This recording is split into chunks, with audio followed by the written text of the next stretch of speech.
how about you lean into the delusional?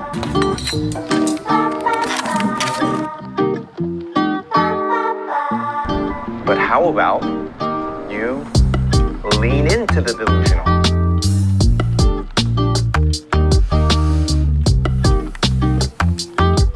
You send these messages of what you want to manifest in your life, and you make these connections, and you meet people when you say stuff like, I felt like I met you before.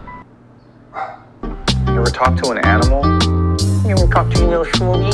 You ever talk to a baby? You don't think babies understand what you're saying? You don't think animals understand what you're saying? You don't think they operate off intuition, feelings? Are you talking about telepathy right now?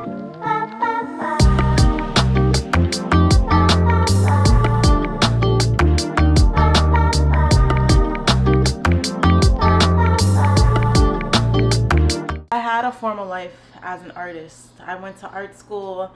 I started showing in galleries while I was still in school. After I graduated, I opened my own photography studio. By the time I left art school, I was a shell of who I used to be as a creative person.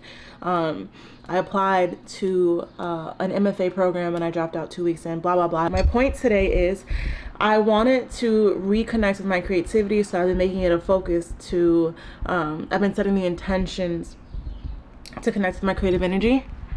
And there's so much power in setting intentions, because when you set intentions out loud or when you write them down, it's like the entire universe is like, oh, I heard you.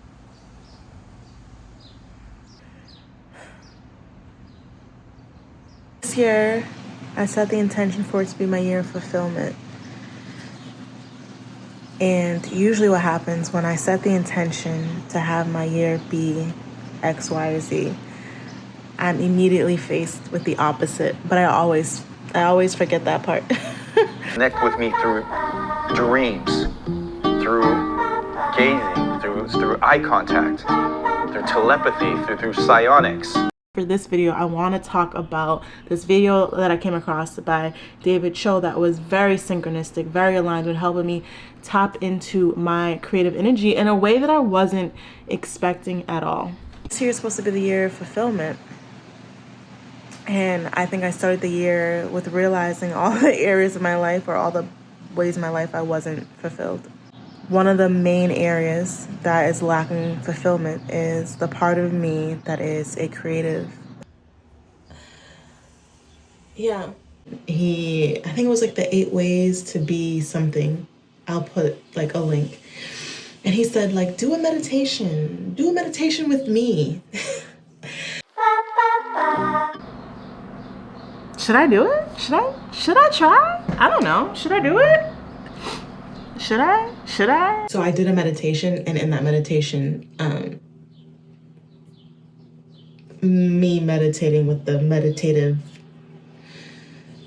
version of him, he told me that art is May 23rd, 1:18 p.m. This is the notes I made after the meditation. David Choe. I wasn't expecting anything with the meditation, but in the meditation, I closed my eyes. And then I just saw myself walking into his studio. And I walked into his studio, and he was painting on his easel that he's painting on in his YouTube videos. And we had like this conversation that he was like, hey, what are you doing here?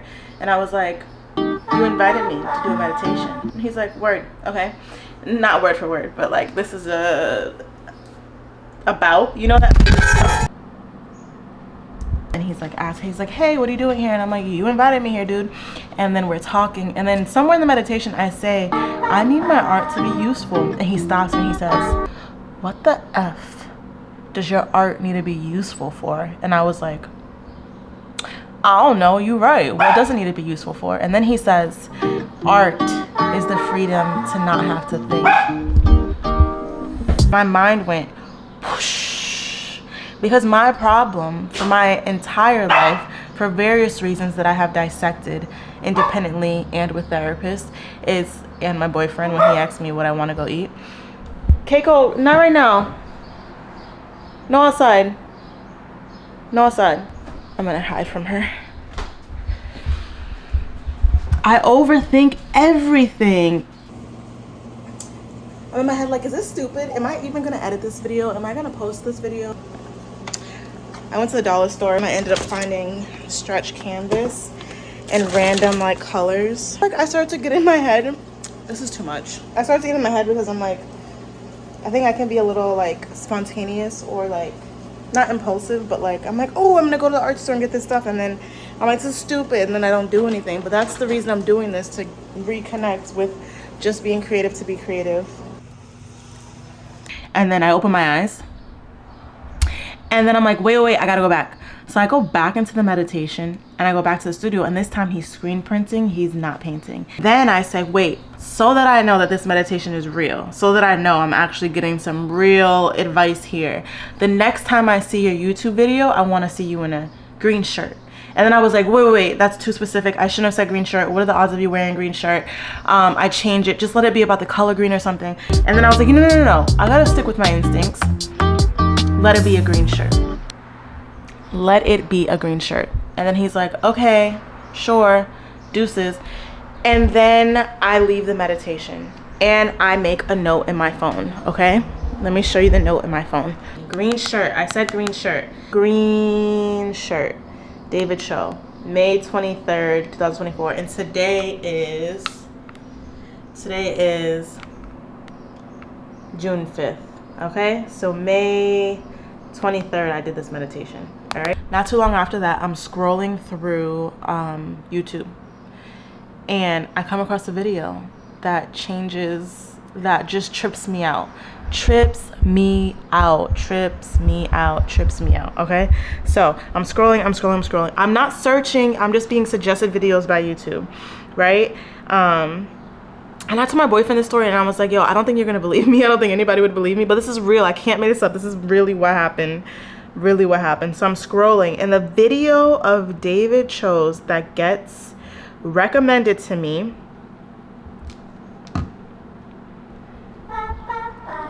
The Magic of Green. Is this dude wearing a green shirt? He's not only wearing a green shirt, he's wearing a green tie, he's wearing a green blazer, whatever, what have you. And the whole video is about the color green. The whole video is, do you see this? Do you see this outfit? The Magic of Green. This is the video that gets recommended to me. Oh, was I really on the astral plane with David Choe? Did I really meet him before I met him? Am I manifesting right now in present time? I went to the dollar store. I ended up finding canvas, which I had never seen at the dollar store before. I ended up finding canvas and some like cheap paint. So I come home with the art supplies and I'm like, I'm gonna paint. But I had so much anxiety about creating. I was overthinking it. I was, this is gonna be stupid. I'm not a painter. I'm not really an artist. I'm just a photographer. I just click a button and there's filters for all these things that I learned in art school now. Who the F am I as a creative? I got so anxious. This is supposed to be fun. This is supposed to be relaxing. This is like who I am. Like, what is going on?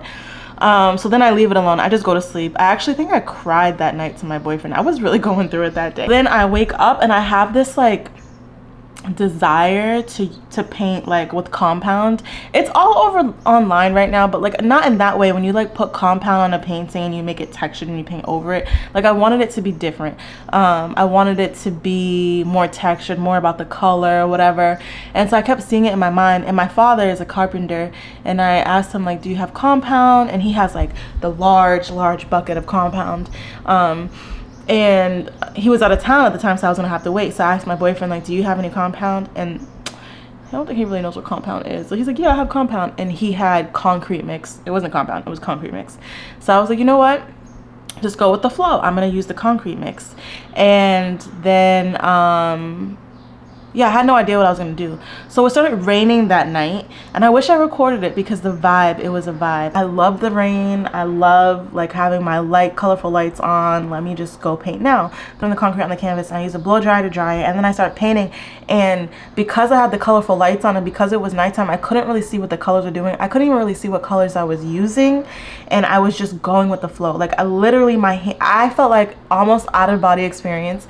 Like my hands were doing its own thing, and like it's like I was watching it, right? It felt like I was in a meditative state. It felt like flow. It felt like I was a kid again without any motive. My painting did not have to be useful. It was my freedom to not have to think. And for someone who has suffered from anxiety about overthinking and like just the frustration, not being able to sleep, tossing and turning, stressing myself the F out, it was like a gift from God to be able to paint in that moment and not have to think.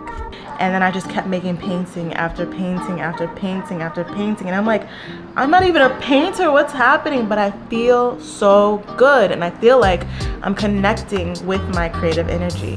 So thank you to David Choe, who may never ever see this video. But thank you to David Choe. I'll say thank you on the astral plane. I appreciate you for the suggestion. I appreciate you for the videos you put out. I appreciate you for giving me the opportunity to connect with my creative energy in that way. I feel like I've changed in the last 2 weeks and I feel really good about it. So if you're watching this video and you made it this far, you're a real one, and I suggest you try to meditate with someone who you're inspired by, or like David Choe suggested in his video, another version of yourself. And if something trippy happens, you know, let me know. Because I'll believe you. Not everyone's going to believe me, but I will believe you, okay? Thank you for being here. My name is Candace. This is the year of the unicorn, the only year to ever exist. The year of aligning with your most authentic self. The unicorn in you, no matter who believes or does not believe in you, because you are worthy of all of the magic. And I'll see you in the next video. Deuces.